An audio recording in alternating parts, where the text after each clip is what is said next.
Nasa linya na natin si Commodore J. Tariela, tagapagsalita ng Philippine Coast Guard sa West Philippine Sea. Commodore, magandang umaga, si Joel Silala. Magandang umaga po, kayo? Commodore. Commodore J? Maayos na ba linya? Hello. Balik natin sa ating linya si Commodore J. Tariela, tagapagsalita ng Ayan na, okay Philippine na. Coast Guard. Okay na. Yan. Hi, Hello, Commodore, good morning kamusta po. kayo? Opo. Good morning po sa inyo, sir. Good morning po sa mga tagapakinig na rin po. Opo, initial assessment as to the damage o yung mga nasira do sa ating mga kasangkapan at meron ba tayong kawal na nasaktan po dito sa pinakabagong pangyayari ito dyan sa Bao de Masinloc? Regarding po sa assessment, Sir Joel, no, nung barko natin, how much is the total amount of damages nagawa nung water cannon? Ito yung unang gagawin ngayon natin sa Coast Guard Cell since kadarating lang naman itong BRP Bagakay. Doon naman sa tanong mo, sir, na kung may nasaktan, sa awa naman ng Diyos, sir, wala tayong tropa na nasaktan or kahit na sino mang sakay ng media during this incident dahil sinuguro ng ating kapitan ng barko na mailigtas sila noon sa moment na nagkaroon ng water cannon, pinapasok na agad sila sa loob ng barko. Commodore, dito, initially, sinabi yung LED na kailangan, ito pala yung komunikasyon natin sa mamangisda na sobrang sira, maaaring milyon daw ang magagastos dito. Tapos, meron daw yung sinasabi dito na metal na sobrang tibay pero nasira dahil dun sa water cannon na yun. So, sa pagkukumpuni pa lang po, paano po, sabi niyo, tuloy pa rin ng resupply mission. So, paano po yung paglalayag? Ito pa rin ba ang gagamitin natin? O meron ho tayong ibang gagamiting barko? Paano po magiging system para tiyak na 100% ay okay po yung mga lumalayag nating barko sa mga resupply mission po, At ilan Commodore? bang barko na ang nasisira nitong mga Chinong ito dun sa kanilang ginagawa? So far naman, Sir Joel, tsaka ma'am, ang 44-meter vessels natin, we have 10 of those.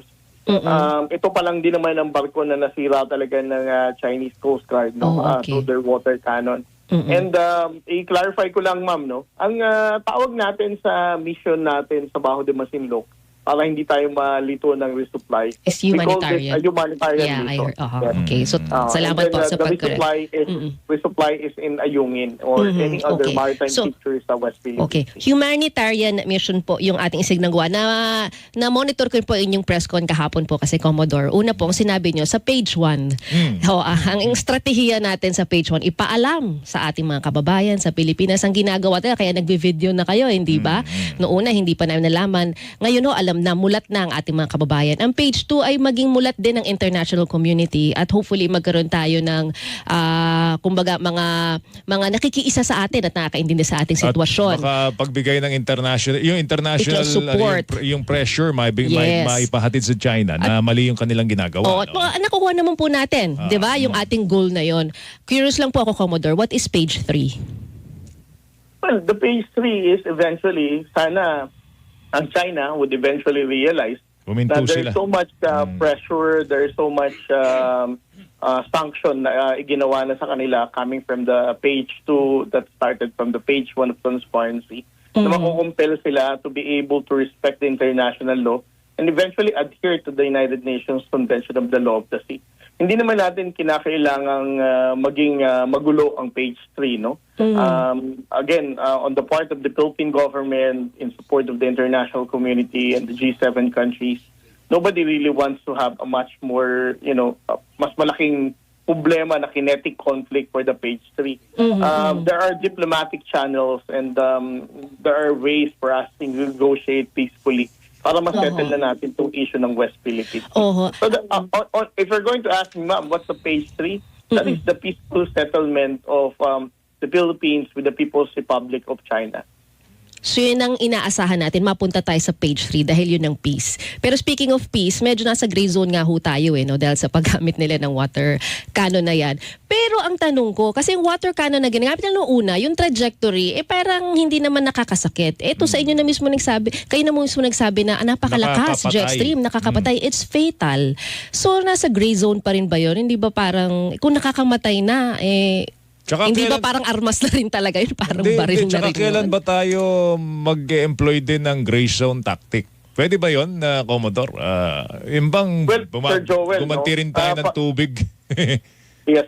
Para sa atin, Sir Joel, ang isang contribution ng ating transparency to the international community.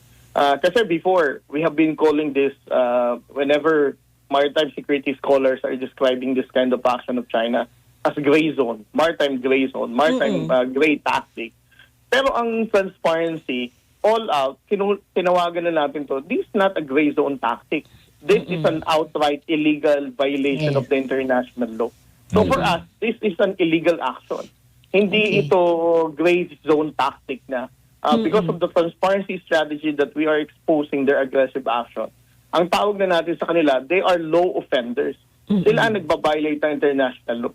Hindi nila pwedeng sabihin, hindi, gray zone tactic to. Hindi, that's the violation of the international law. Sana walang masawi. Ayaw din kasi natin. Kasi doon naman, sinabi rin ni Pangulo, 'di ba? Bongbong na pag may nasawi, 'di ba, magta-transpire yung Mutual Defense Treaty. Pero sa nangyayari ngayon, ito muna ang unang katanungan, Commodore. Si Lala Roque po pala mo ito. Magandang umaga. Hindi ho kasi usual na, no? Kumbaga delikado na, pero tuloy pa raw ang ating paglalayag. So ano naman on our part sa PCG na wala hong masasawi? Ano yung pwede nating gawin para matiyak na wala hong masasawi sa ating tauhan? Kung ganyan at ganyan ang nilang, kung ganyan at ganyan ang kakaharapin tuwing magkakaroon tayo ng humanitarian mission, paano? Alam mo, ma'am, sa totoo lang, nalulungkot nga ako sa mga comment lately dito sa nangyaring insidente na to. Kasi before, parang ang mga Pilipino, when we started the transparency, they really supported the Coast Guard. Parang talagang call out because they were aware of the sacrifices and the risk ng Coast Guard na pinagdadaanan together with the Armed Forces of the Philippines when we did the transparency. Ang daming supporters, ang daming nag-cheer pagdating sa social media. Pero nitong huling mission na to, medyo nalungkot ako kasi parang people are already criticizing the Coast Guard naman na parang ang Coast Guard daw duwag, ang Coast Guard daw puro na lang press con, ang Coast Guard daw puro na lang pa-water cannon. Pero sa totoo lang, no? Ano bang i-expect natin sa Coast Guard? Do they really think, ang ating mga kababayang Pilipino, although naiintindihan naman natin ang sentimiento nila, ang galit nila, ang nag-uumapaw na emosyon ng Pilipino, ng pagiging makabayan, na they really wanted the Coast Guard to hit back China Coast Guard. Pero we have to understand, no? Ang Coast Guard, kung ganyan ang nararamdaman ng mga Pilipino, mas matindi ang nararamdaman ng mga Coast Guard personnel, especially those who are on the front line. I think it is unfair for the Philippine Coast Guard na i-label na duwag kayo, ayaw yung gumamit ng water cannon. In the first place, do they really think kung duwag ang Coast Guard, we should have already stopped doing this in the first place. We should have already stopped publicizing all this, no? Kaya nga natin pinag-uusapan to dahil matatapang ang Coast Guard personnel natin. Na despite of the danger, despite of the provocation, ang Coast Guard natin araw-araw pinapatrolya pa rin niya. Kahit alam niya na iwa-water cannon siya, babanggain siya, and nakasalalay ang buhay niya rito. So, nananawagan ako, no, sa mga kababayan natin Pilipino. I think that's a very wrong comment. Kung nag-uumapaw ang galit nyo na i-water cannon natin ang China Coast Guard, ganun din naman ang nararamdaman namin.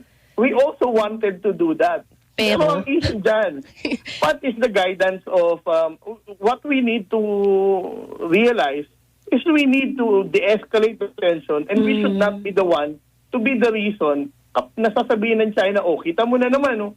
Talagang etong mga to, sila mismo nag-provoke, nag-water cannon din. Tapos, what will come next? They're going to elevate the tension once again. They're going to have an excuse na magdala na naman ng maraming Coast Guard vessel or even the PLA Navy warship. The question is, the moment na tumaas ang tension na yan, besides from the water cannon na kayang, yan lang naman ang paulit-ulit nilang ginagawa. Kaya nga, we just wanted to, hayaan nyo na lang kami masaktan na ito, maano ng water cannon. But we will not give them a reason for them to elevate the tension, bring in their more vessel, PLA Navy warship, na hindi rin natin sila masasabayan na. Sa halip na parunggitan ang Coast Guard dapat pasalamatan pa. Kasi actually yung ibang mga commenters na ganyan, tingin ko diyan trolls. Mga trolls Trolls lang, Hindi ba? sa totoo lang, Hinahati trolls lang lang tayo talaga. eh. Pero Oo. sa totoo lang, kahit sino ko usapin ko rin ngayon, talagang totoo iba lang, yung sabihin na suporta rin po sa Sabihin PCG. na natin, Actually, Sir baka, Joel, yan, baka ano eh. paid hack ng China yan. Sir Joel, nalilito na ako sa trolls ngayon. Oh, Ang bakit sabi po? nila, si Commodore Tariela daw, warmongering. No? Talaga daw pinuprovoke natin ang China para magkagera.